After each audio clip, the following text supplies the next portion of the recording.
Laura Ingraham joins us from our nation's capital. Laura, do you have a favorite in the World Series?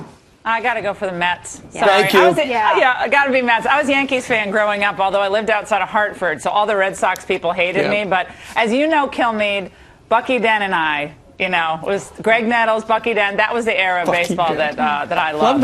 Those were the heydays. That's when they used to fight and punch each other and drink too much and come home late. That was the old I miss those days. And fire the manager. Well, it's going to take us to the next week or so with this game, and everyone's going to be probably butting heads. I know these two guys are. Exactly. Let's talk about another competition, Laura. We just got breaking news that Dr. Ben Carson is leading in a New York Times poll right here. National poll. When you look at these numbers, 26% he has compared to Donald Trump's 22%. You then have Marco Rubio at 8%, Bush coming in at 7%, tied with Fiorina at 7% there. But look at that shift. Dr. Ben Carson taking the lead in a national poll. That's breaking news right now.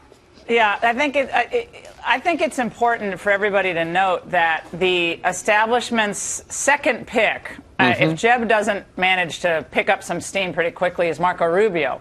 But Marco Rubio is down in single digits, and Carson is now topping Trump by 4 points. The margin of error is 6 points, so they're basically tied. Yeah. But it's not to be discounted at all. No. And I think over the last couple of weeks, Ben Carson has done interviews that I think they've impressed a lot of people. There are a lot of people who are still scratching their heads, going we like him, but we're not sure we can see it go all the way. But nevertheless, look, the outsiders are still running the show. The question is, will Trump at this next debate keep doing what he's been doing that has been successful, meaning go after the establishment, or will he turn his sights on Ben Carson, which I think is a tricky thing to do. I think it's tricky. Would that be wise to turn his aim toward Ben Carson? I wouldn't. I don't think it's going to get him anywhere. I don't think it's certainly not going to help him in Iowa, which we don't know if Trump's going to ultimately write off Iowa or go back in there and really try to make a difference. But Trump's strategy is New Hampshire, South Carolina, and get real momentum going into Florida, where he believes someone like a Ben Carson would not be able to really make a huge difference because of the size of the media market. Well, I mean, he's winning such a wide margin in the latest South Carolina poll. But, Laura, I got to ask you, the CNBC, this is going to be a CNBC debate. They got to focus on the economy. You would think this is going to play to Fiorina and it's going to play to Trump's strength, wouldn't you think? Absolutely. I think both of them are going to be doing really well in that debate. I thought at the last debate, if we started talking about things like, well, Ben Bernanke, if he raises if interest rates go up, what does that mean? Or if Jessica Yellen does this, what does it mean? I'm not sure most of the other candidates, other than Kasich, would have great answers. But, Trump gets this. He understands, the way the business world works. Fiorina clearly does. Sure. Carson, that's not in his wheelhouse. That's just not I think there's so much pressure on Kasich. This is time for Kasich to step up because he's got his budget background. He knows how to perform. He's done this. He's got the Wall Street background as well. So he's got to be able to articulate that and stand out above a very loud crowd. It might be his day. And I think everybody has to remember that the Carson appeal isn't just his demeanor. And people say, he's a nice guy. That's not it. It's not. That's part of it. But in Iowa, it's his social conservatism. Right. The fact that he stands unequivocally for life is very appealing. When they see other candidates they're pro-life. All of them are for pro-life. But something about Ben Carson, it's in his DNA, and it's clear as a doctor he seems to have a lot of credibility on that issue. Consistency, for sure. Well, I tell you what, Laura, there's a brand new ad, and you were talking about smaller media markets in South Carolina.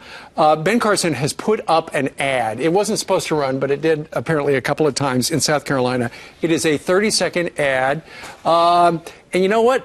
You watch it, and it's really good. It's got a potent message. We're going to play a little snippet of it for the folks at home, and then we're going to get your analysis. Watch this. I'm Ben Carson, and I'm running for president. The political class and their pundit buddies say impossible. He's too outside the box. Well, they do know impossible. Impossible to balance the budget, impossible to get border security, impossible to put aside partisanship. I'm Ben Carson. I'm running for president. And I'm very much outside the box. There must be a good idea in there somewhere. I'm Ben Carson, and I approve this message. It is so simple and so potent. Yeah, I like the box sitting there. It kind of reminds me of the empty chair with Clint Eastwood that all the elites made fun of. But I thought that that was a good image. I think a lot of people look at that and say, well, that's cute, but does that really speak to someone who's going to have the strength to be a commander in chief? I think it could work for a lot of people. I know there are a lot of people poo-pooing that over the last 24 hours. I think it could actually work. But Trump is at 40%. South Carolina right now has a love affair going with Donald Trump. He works there. It's a tricky state. It's not. Everyone thinks South Carolina is all evangelical conservatives. It isn't. It's a very complex electorate there. So I think it's going to take more, and it puts some pressure on Donald Trump. Is he going to start putting money into ads, or is he going to keep doing the free media thing? I'd like to see some ads from all of the candidates, frankly, if they're going to start spending money. And remember, people laughed at the Joni Ernst pig squealing. Yes. They laughed at her. She ends up winning. She's a senator now. So, great point. All right. Let's talk about what I think is absolutely happening, and the FBI director indicates he believes so too, and that is a war on cops and their reaction. Their reaction is, if you're going to not appreciate us and try to condemn us, we are going to do our job but also protect our careers. And the results are staggering, all bad when it comes to criminal statistics in Chicago, when it comes to what's happening in Baltimore, when it comes to what's happening even in New York. Here's James Comey, followed by Josh Earnest in his reaction representing the White House. Our officers answering 911 calls, but avoiding the informal contact that keeps bad guys from standing around, especially with guns. I spoke to officers privately in one big city precinct who described being surrounded by young people with mobile phones held high, taunting them when they get out of their cars. They said to me, "We feel under siege and we don't feel much like getting out of our cars." I don't know if Director Comey has communicated those views to the president directly. I will say that the available evidence at this point does not support the notion that law enforcement officers around the country are shying away from fulfilling their responsibilities. Laura, that's the second time in less than a week where the White House has defended the actions of Black Lives Matter and not the cops. Well, it's a get out the vote effort at this point. I mean, Black Lives Matter might have started in a kernel of I think, good intentions. I'm going to be very charitable. Kernel of good intentions, that we want people to be safe and we want people to be respected. I get that, but it's morphed into, for many people, a political get out the vote drive for 2016. I think it's transparent. I'd like Josh Earnest or some of the other, well-scrubbed staffers at the White House. Why don't they put on a cop uniform, police uniform? Why don't they go into one of the more troubled areas of the United States, inner city, Baltimore, L.A., Chicago? And why don't they try to do this job day in and day out? With being taunted, Comey is exactly right. I've talked to police in New Orleans, Omaha, New Jersey, and over the weekend in Birmingham. And I will tell you this, there is a feeling among police officers that I've spoken to who approach me to say, it's a nightmare for us when we are looked at with such suspicion by so many people.